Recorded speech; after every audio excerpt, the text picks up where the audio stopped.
வணக்கம், welcome back to ஜாஸ் Tamil YouTuber. உங்களுக்கு ஆன்மீகம் சம்பந்தப்பட்ட தகவல்கள் பிடிக்கும்னா நம்ம சேனலை மறக்காம சப்ஸ்கிரைப் பண்ணிக்கோங்க. அப்படியே பக்கத்துல இருக்க பெல் பட்டனும் பிரஸ் பண்ணிக்கோங்க.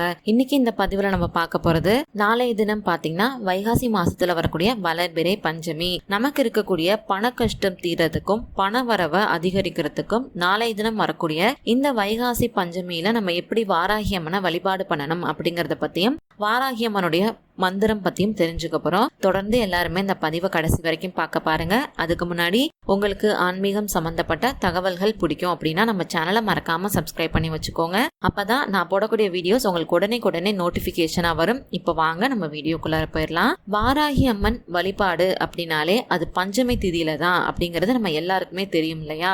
இப்ப இருக்கக்கூடிய காலகட்டத்துல பாத்தீங்கன்னா நிறைய பேர் வாராகி அம்மனை வழிபாடு செய்யறோம். இதுக்கு முக்கியமான காரணம், நமக்கு எவ்வளவு பெரிய கஷ்டங்கள் எவ்வளவு பெரிய துன்பங்கள் இருந்தாலும் அதை நம்ம வாராகி அம்மன் கிட்ட சொல்லி வழிபாடு செய்யறப்ப நம்மளுடைய கஷ்டங்கள் துயரங்கள் எல்லாமே உடனே சரியாகிடுது அப்படிங்கிறது தான் அதுக்கு ஒரு காரணமும் கூட.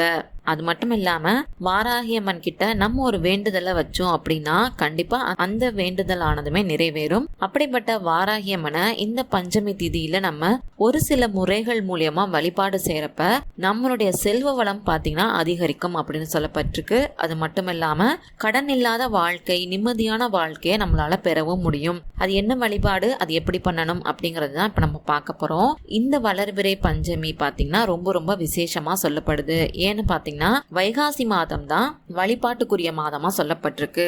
அந்த மாதத்துல வரக்கூடிய வளர்பிறை திதியில வரக்கூடிய ஒவ்வொரு நாளுமே ரொம்ப விசேஷமான நாள். இதோட சேர்த்து வாராகி அம்மனுக்கு உகந்த ஆயில்ய நட்சத்திரத்துல இந்த பஞ்சமி திதி வந்திருக்கிறது ரொம்ப விசேஷமான நாளா சொல்லப்படுது. நாளைய தினம் வாராகி அம்மனை நம்ம வழிபாடு செய்யறப்ப நம்ம எப்பொழுதும் எப்படி வழிபாடு செய்வோமோ அதே மாதிரி செய்யலாம். பஞ்சமி திதி பாத்தீங்கன்னா இன்னைக்கு சாயங்காலம் 7 மணிக்கு துவங்கி நாளைக்கு சாயங்காலம் 7 மணி வரைக்கும் இருக்கு.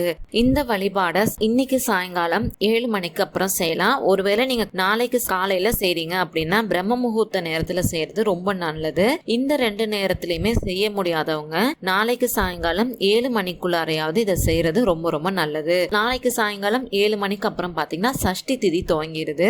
அதனால நாளைக்கு சாயங்காலம் 7 மணிக்குள்ளார இந்த வழிபாடை நீங்க செஞ்சுக்கோங்க. வாராகி அம்மனை நீங்க வழிபாடு செஞ்சதுக்கு அப்புறம் ஒரு அகல் விளக்க எடுத்துக்கோங்க. அதுல 3 ஏலக்காய், 3 கிராம்பு, கொஞ்சமா சோம்பு, அதுக்கு மேல ஒரு துண்டு பச்சை கற்பூரம், இது எல்லாத்தையும் வச்சிருங்க.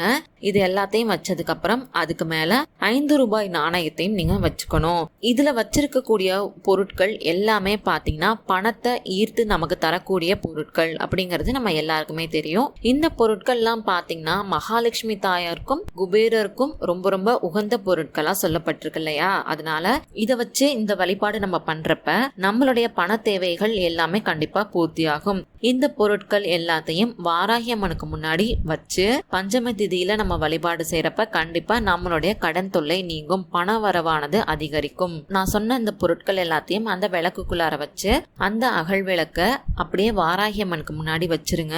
அந்த விளக்க நீங்க திருப்பி எடுக்க கூடாது, அது பூஜை அறையிலேயே அப்படியே இருக்கட்டும். நீங்க தினந்தோறும் உங்க வீட்டுல விளக்கு ஏத்துறப்ப நீங்க வச்சிருக்கக்கூடிய அந்த விளக்குக்கும் ஊதுபத்தி, சாம்பிராணி, கற்பூரம் எல்லாம் காட்டி வாராகி அம்மனை மனசார நினைச்சு வழிபாடு செஞ்சுக்கோங்க. இதனால வீட்டுல செல்வ நிலை கண்டிப்பா உயர்ந்துகிட்டே தான் இருக்கும். உங்களுக்கு இருக்கக்கூடிய பண கஷ்டங்கள் குறைய ஆரம்பிக்கும். இந்த பொருட்கள் அந்த விளக்குல அப்படியே ஒரு மாதம் இருக்கட்டும். அடுத்த மாதம் வரக்கூடிய வளர்பிறை பஞ்சமி திதியில இந்த வழிபாடு நீங்க செய்யறப்ப அந்த அகல்ல இருக்கக்கூடிய அந்த பொருட்கள் எல்லாத்தையும் எடுத்து கால் படாத இடத்துலயோ இல்ல ஓடக்கூடிய தண்ணீர்லயோ போட்டுட்டு திரும்பவும் இதே மாதிரி அதுல இந்த பொருட்கள் எல்லாத்தையும் புதுசா வச்சுட்டு அதே இடத்துல வச்சுக்கோங்க.